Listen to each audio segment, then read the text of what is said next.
Hey guys, welcome back. It has been a minute. We'll have a video about why it's been a minute.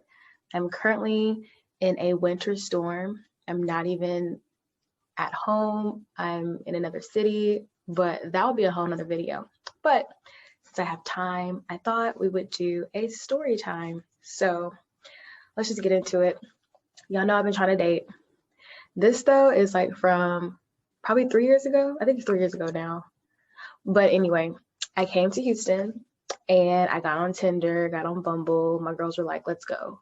Get on here. Let's see what you can find. Because where I live, there's no one there. So came to Houston, got on. I was like matching, left, right, just matching all these guys who were like attractive.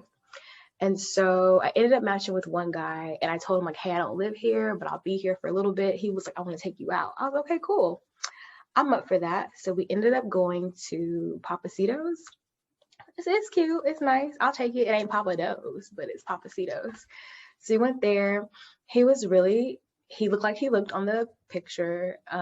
We talked more, got to know him. He was like all about how he's single, but he knows what a woman needs and what they want, laying it on super heavy. Of course, he's like, order whatever you want, which was nice. Good conversation. Everything was good. And we left and we kept on chatting and talking, texting and calling each other. And then I told him I was going to be back because my cousin was going to be getting married within like 2 months. I said, I'll be back in Houston. Maybe we can like link up.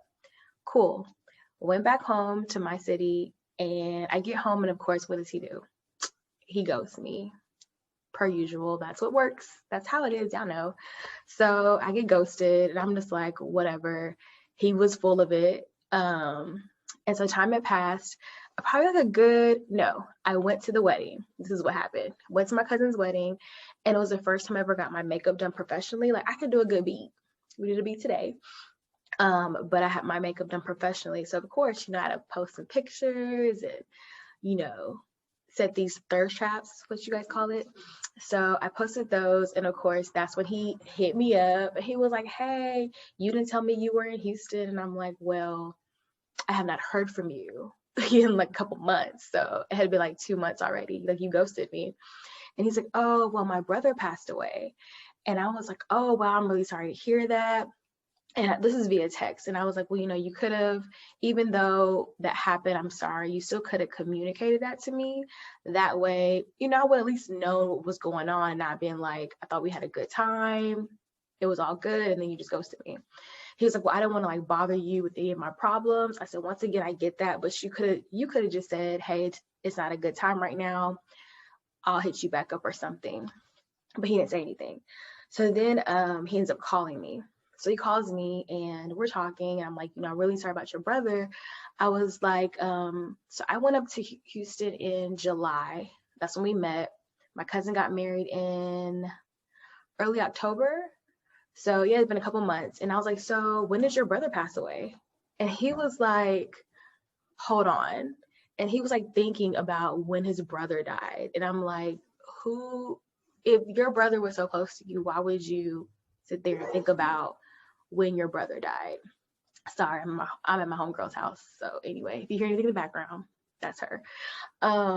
But he didn't know when his brother died, which was number one. Like, it's a big flag. Like, how you not know when your brother died that's super close to you? My father has passed. I have the day, time, when I was wearing, everything. So that was weird. And then he was like, once again, so you went to Houston and you didn't tell me. And I was like, yeah, because I had not heard from you. Why would I hit you up if I haven't heard from you like 2 months? So then we're talking. He was like, yeah, I saw your pictures. You at the wedding. You look really nice. And I'm like, thanks, And this was the kicker. He said, so did you catch the bookie? And I said, excuse me? And y'all, he said, the bookie. And I was like, what? I put 2 and 2 together because he said, did you catch the bouquet? I'm at a wedding and I know the word bouquet. And this grown man said bouquet. And I was like, you know what? And I literally just pulled up to my apartment. I was like, you know what? I just got home. Let me talk to you later. And I hung up on him, blocked him, of course. But I was like, this man does not even know how to say the word bouquet. And that was enough for me. So that's my little story time. I met a guy, great connection, went out, ghosted me, told me his brother died, which I don't think he died. I hope he's not. I hope he's alive still. And I talked to a man that used the word bookie. There are plenty more stories, guys. I'm trying to keep this short because I can get long-winded and I don't want to do that. I have plenty more stories, so stay tuned. My dating experiences. I had one just a couple days ago. All I'm gonna say is Optimus Prime. Optimus Prime. See you next time. Bye, guys.